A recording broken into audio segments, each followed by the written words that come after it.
Jumpa lagi dalam mata pelajaran sejarah Indonesia. Materi kita dengan judul besar Asal-usul nenek moyang bangsa Indonesia dengan subjudul Pembagian zaman prasejarah berdasarkan geologi. Sebelum kita membahas pembagian zaman praaksara berdasarkan geologi, kita harus terlebih dahulu mengetahui apa yang dimaksud dengan zaman praaksara.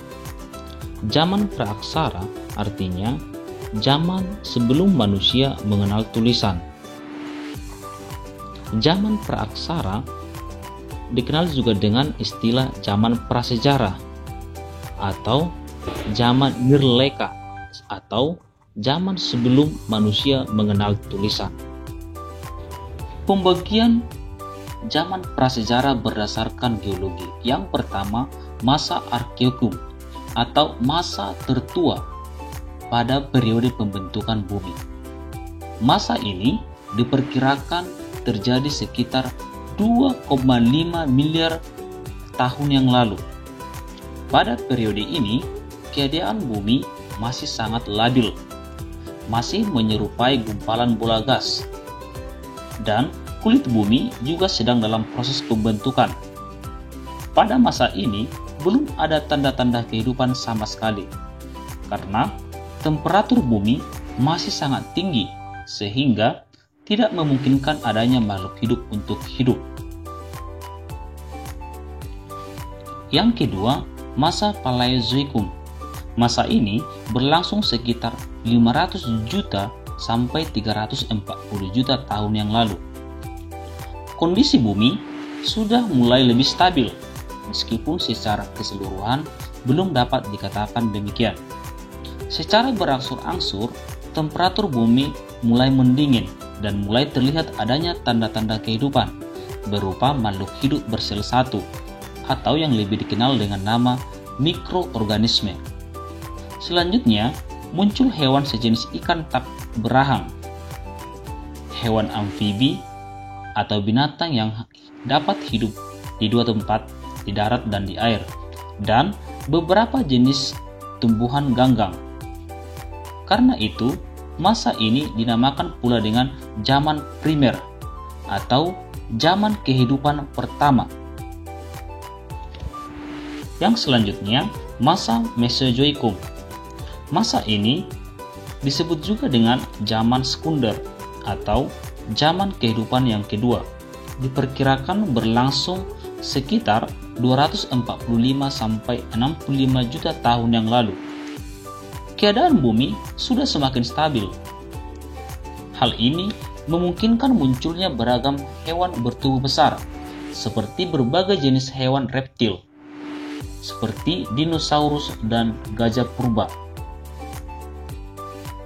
Masa Mesozoikum juga dikenal sebagai zaman reptil. Pada masa ini, dinosaurus menjadi penguasa hampir sepanjang masa. Namun, kemudian punah secara mendadak pada 65 juta tahun yang lalu. Kepunahan massal ini oleh para ahli diperkirakan akibat tumpukan meteorit raksasa yang membuat bumi diliputi debu. Hal ini mengakibatkan punahnya dinosaurus dan hampir semua makhluk hidup pada periode Mesozoikum. Selanjutnya, masa Neozoikum. Masa ini diperkirakan berlangsung sekitar 60 juta tahun yang lalu. Pada periode ini, keadaan bumi sudah semakin stabil.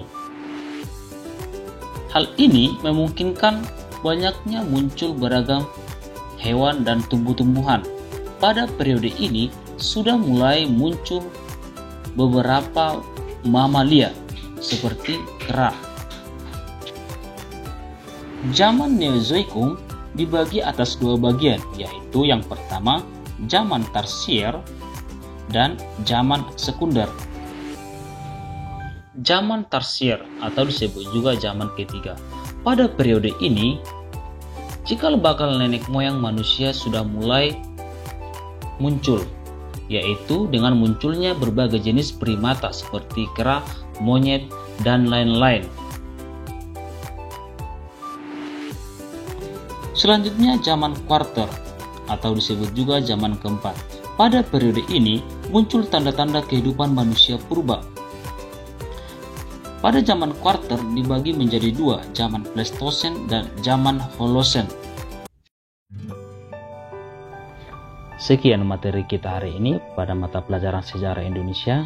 Kita lanjutkan materi selanjutnya pada pertemuan yang akan datang. Sekian dan terima kasih.